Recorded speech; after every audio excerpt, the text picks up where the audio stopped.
সামিয়া, এখানে কি করো তুমি? কেন ফ্রেন্ডের সাথে কথা বলি। তোমাকে কি বলছিলাম, মাথায় কি কথা ঢুকে না নাকি?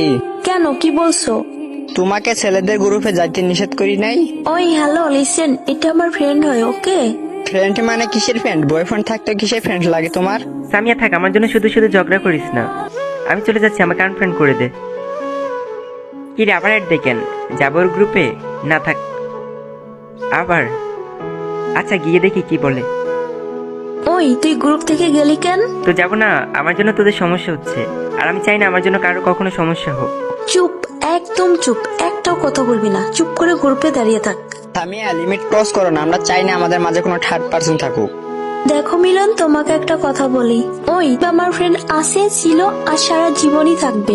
মানে আমার থেকে তোমার ফ্রেন্ড বেশি বড় হয়ে গেল? তোর মতো বালের বয়ফ্রেন্ডের আমার দরকার নাই, যা তুই। এই সামিয়া, তুই কি পাগল হয়েছিস নাকি? তুই এটা কি করলি?